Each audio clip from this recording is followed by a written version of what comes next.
జై వీరబ్రహ్మ జై గోవిందమాంబ జై.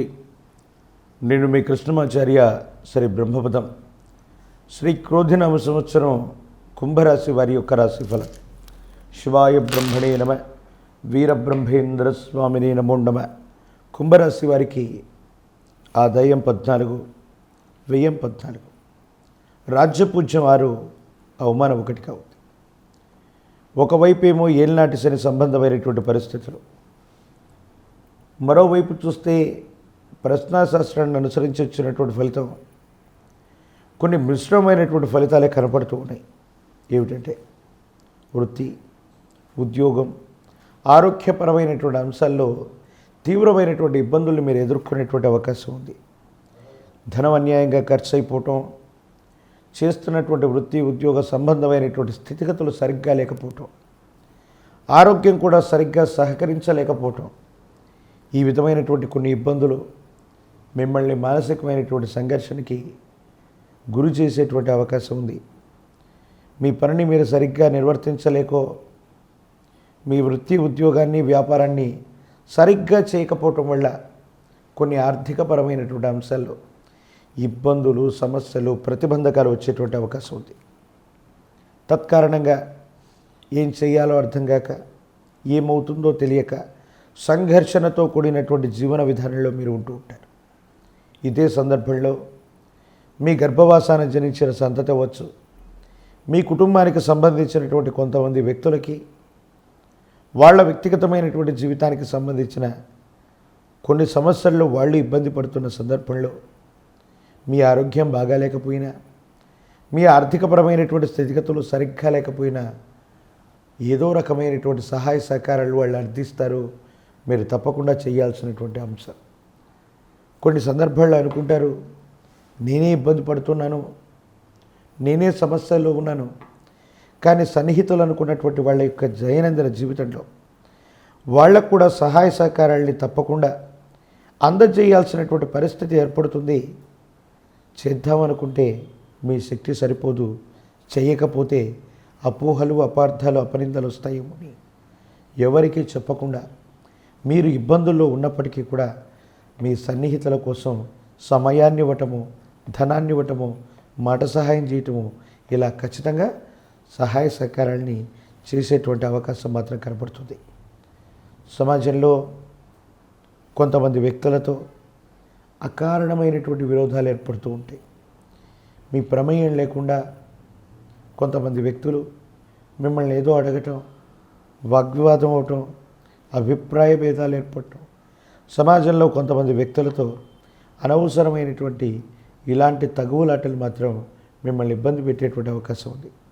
దైనందిన జీవితంలో అంతా బాగుంది, యోగదాయకంగా ఉంది అనుకుంటున్నటువంటి సందర్భంలో ఏర్పడుతున్నటువంటి ఈ ఇబ్బందికి గల కారణం ఏంటో మీకు అర్థం కాదు. అంతా బాగున్నట్టే అనిపిస్తూ ఉన్న దైనందిన జీవితంలో మానసికమైనటువంటి సంఘర్షణలు పొందుతున్నటువంటి ఈ పరిస్థితి ఏమిటో కూడా మీకు తెలియట్లేదు. కానీ భగవంతుడు, కాలం మీకు అనుకూలంగా ఉండబోతున్నాయి. యోగదాయకమైనటువంటి ఫలితాన్ని తప్పకుండా ఇచ్చేటువంటి అవకాశం ఉంది. కొంచెం ఓర్పు, నేర్పు చేత మీరు ప్రయత్నాన్ని కొనసాగిస్తే ప్రతి సమస్యను కూడా పరిష్కారం చేసుకునేటువంటి అవకాశం ఉంది. ఏదో కారణంగా మీరుంటున్నటువంటి ఇళ్ళు అవ్వచ్చు, చేస్తున్న వృత్తి ఉద్యోగం అవ్వచ్చు, వ్యాపార సంబంధమైనటువంటి అంశాలు అవ్వచ్చు, మార్పు అనేటువంటిది అనివార్యమయ్యేటువంటి అవకాశం. అంటే ఏదో కారణంగా మీరున్నటువంటి ఇంటినైనా మారుతారు, మీరు చేసేటువంటి వృత్తి ఉద్యోగం, వ్యాపార సంబంధమైనటువంటి స్థలం, వీటిని ఏదో రకంగా మార్చేటువంటి అవకాశం తప్పనిసరిగా కనబడుతుంది. దీనివల్ల ఆరోగ్యం బాగాలేకపోవటం, తీవ్రమైనటువంటి శారీరక శ్రమ మిమ్మల్ని ఇబ్బంది పెట్టేటువంటి అవకాశం ఉంది. రాజకీయపరమైనటువంటి రంగాల్లో ఉన్న వాళ్ళకి అనుకూలవంతంగా ఉంది. విద్యార్థులకి యోగదాయకమైనటువంటి కాలం. రాజకీయపరమైనటువంటి రంగాల్లో ఉన్నటువంటి వాళ్ళకి ప్రాథమికంగా కొన్ని ప్రతికూలతలు, కొన్ని ఇబ్బందులు, సమస్యల్ని మీరు ఎదుర్కొన్నప్పటికీ కూడా గట్టి ప్రయత్నాన్ని చేస్తే గట్టెక్కేటువంటి అవకాశం, అనుకూలవంతమైనటువంటి పదవులు వస్తాయి. జీవితంలో జీవిత లక్ష్యాన్ని నెరవేర్చుకోగలిగినటువంటి పరిస్థితులు కూడా తప్పకుండా ఉన్నాయి. భార్యాభర్తలు కుటుంబానికి సంబంధించినటువంటి స్థితిగతుల్లో చిన్న చిన్న అభిప్రాయ భేదాలు మిమ్మల్ని ఇబ్బంది పెట్టేటువంటి అవకాశం కూడా ఉంది. ఏది ఏమైనప్పటికీ దైనందిన జీవితంలో మనకంటూ సమస్యలు వస్తే మనమే వాటిని పరిష్కారం చేసుకోవాలి తప్ప ఇతర వ్యక్తులు బయట వాళ్ళు వచ్చి వాటిని ఎవరూ పరిష్కరించరు. పైపెచ్చు ఇతరులకు ఎవరికి సమస్య వచ్చినప్పటికీ మళ్ళీ మిమ్మల్ని సహాయ సహకారాలు అడుగుతారు. కానీ మీ విషయంలో మాత్రం అందరూ సహాయ నిరాకరణ చేస్తూ ఉంటారు.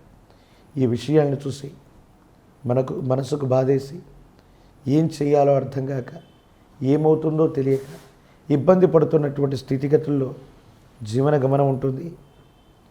భగవంతుడు కాలమే వీటికి సమాధానం చెప్పేటువంటి ప్రయత్నం జరుగుతుంది. మొండితనం పట్టుదలతో కూడినటువంటి పరిస్థితుల్లో మీకు మీరుగా కొన్ని సమస్యల్ని తప్పకుండా పరిష్కారం చేసుకునేటువంటి అవకాశం ఉంది. నిరుద్యోగులకి సానుకూలవంతమైనటువంటి కాలం. పరీక్షలు రాస్తున్నటువంటి విద్యార్థులు ఏకాగ్రతతో కూడినటువంటి చిత్తం చేత పరీక్షల్ని రాయగలిగితే యోగదాయకమైనటువంటి అభివృద్ధి ఉంటుంది. వివాహం కానటువంటి స్త్రీ పురుషులకి యోగదాయకమైనటువంటి కాలంగా మనం అభివర్ణన చేయొచ్చు. ఏది ఏమైనప్పటికీ ఈ కుంభరాశి జాతకులు మీ కులదేవతా స్వరూపాన్ని అవ్వచ్చు, గ్రామదేవతా స్వరూపాన్ని అవ్వచ్చు, పెద్దల నుండి మీకు అనువంశికంగా వచ్చేటువంటి దేవతామూర్తులని, ఇలవేల్పు దేవతలని పూజించే ప్రయత్నం చేయండి. యోగదాయకమవుతుంది. ఒకవేళ ఇలవేల్పు దేవతా స్వరూపాలు తెలియకపోతే 7 శనివారాల పాటు లక్ష్మీ వెంకటేశ్వర స్వామి వారిని పూజించిన ఆ లక్ష్మీ వెంకటేశ్వర స్వామి వారికి తులసి దళాలతో కట్టిన వాళ్ళ తులసిమాలని అందచేస్తూ ఉన్న జాతకంలోని సమస్తమైన ఇబ్బందులు తొలగిపోతాయి, అనుకూలవంతంగా ఉంటాయి. యోగదాయకమైనటువంటి ఫలితాన్ని తప్పకుండా పొందేటువంటి అవకాశం మాత్రం కనపడుతుంది. విశేషించి నరఘోష, నరదిష్టి, నరపీడ సంబంధమైనటువంటి విషయాల్లో ఉన్నటువంటి ఇబ్బందులు ప్రతిబంధకాలు తొలగిపోవటానికి మహాకాలభైరవ రక్షని మెడలో ధరింపచేసుకునేటువంటి ప్రయత్నం తప్పకుండా చూడండి. మరిన్ని వీడియోలు చూడటానికను మన ఛానల్ని లైక్ చేయండి, షేర్ చేయండి, తప్పకుండా సబ్స్క్రైబ్ చేయండి.